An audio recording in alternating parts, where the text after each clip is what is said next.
Hi everybody, welcome. Just sending good vibes out to everybody. Abrazos, hugs. Hope you're doing well. As promised, we're gonna do just a really brief video or just a little lesson on how to tune up your guitar. So I suggested tuner, and it's called Guitar Tuna, like a tuna fish, and this is a good free app.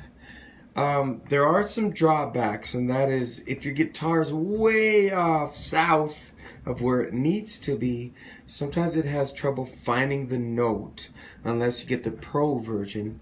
And I think that's like, I don't know, $4 or $5. So it's worth it to get Guitar Tuna Pro. And let me just put that out there. But I do like this app. I think it's really good. It's efficient. And it makes a really cool sound when your string goes into tune. I dig it. Okay, so let's show you how this works, okay? So remember, as we went over in the beginning, the way to remember the names of our strings. And that was Ed, 8, Dynamite, Good, by, Ed. Right? You can hear that thing dinging. So E, A, D, G, B, E. Okay, 6 strings, Ed, 8, Dynamite, Good, by, Ed. So those are the pitches that we need to get our open strings to for it to be a standard tuning, for us to be able to play our standard chords, for us to be able to jam our songs, okay? So come on, take a look back, and as I tune, we're going to be zeroing in on this first one, and what you can do is, this says auto on the top, switch it to auto, and as you hit your low E, which is your top string, this is what you're looking at here, okay? And as you hit it, it's going to indicate where you're at. Now, I'm going to hit it in tune first, okay? So it's going to tell you, remember, Ed, 8, Dynamite, Good, by, Ed, okay? So we're going to hit that. Now, as you can see, it made that ding, meaning it's in tune, and it's going to center it on this red line right here, okay? E, okay? Now, I'm gonna do something, and I want to show you how this works. So if I turn my tuning peg, this is the way these strings should be strung up on your headstock. If I turn it to the left, okay, away from me, or to the right if you're left-handed, okay? If I tune it this way, away from me, it should be going up. Okay, meaning it's going sharp. If a note is just sharp of where it should be, that means it's too high. Okay, now let's practice turning that down. You can hear that tone dropping. Okay, and if it's just let's see, south would be too high, just north where the note should be, then that means it's flat. Okay, if it's just lower, or if it's lower than where you want it to be, that means the note is flat.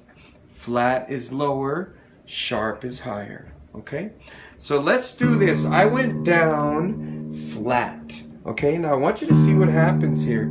If you notice, this little floating, cool little red sign here that shows where my note is at is to the left of the line. That means it is flat, okay? That means it's too low. So let's turn our tuning peg towards, away from yourself. And if you notice, I want you to watch as I do this. Okay, I'm going further, further, further. That floating sign is getting closer to my center line. You can hear that tone kind of locking in. Boom. Okay, so I turned it away from me in order to bring it higher. To bring it lower, you turn towards you or to the right. Okay, boom. There is my E. Okay. Now it's the same thing with these other strings. Okay, my A seems to be in tune. I'm going to turn towards me to bring it lower or to bring it flat. And let's practice that one more time on our A this time. Okay? Now I'm going to turn back away from me in order to bring it sharp or to bring it up into the spot that I need it to be. As you can see, we're too low. Left of the line is too low. Okay? Keep going away from yourself.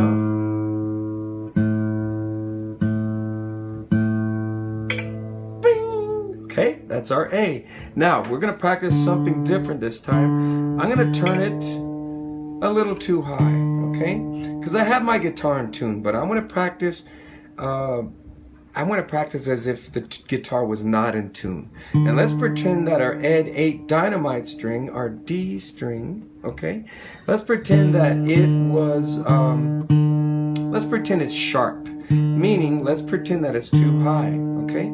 So if you notice, it's indicating that it's close to a D, but if it's above the line or if it's to the right of the line, that means it's sharp. That means it's too high, okay? So to bring it back down, you're going to turn towards yourself, or to the right in this case, or to the left if you're left-handed, okay?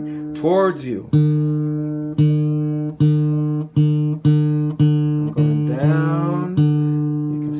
Sign going down, still a little too high, still to the right of the line.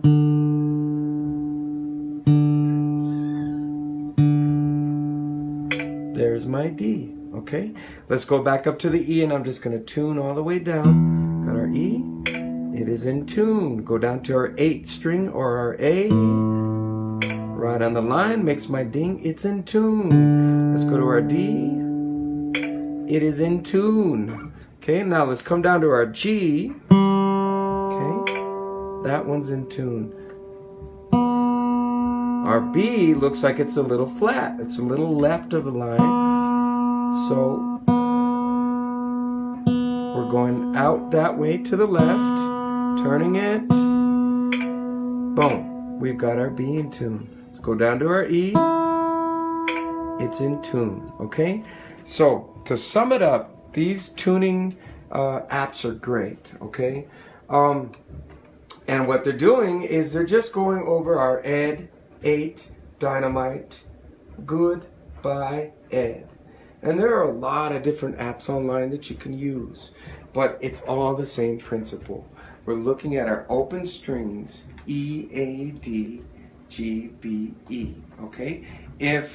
Generally, if the sign or the little floating mechanism or the needle is indicating that it's to the left of the line, or in this case to the left of the line, that means it's flat or it's too low.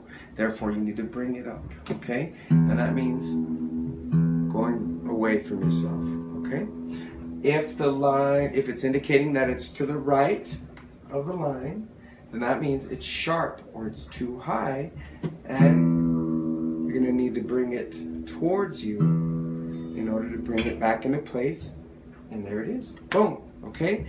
Away from you brings a string higher or tighter.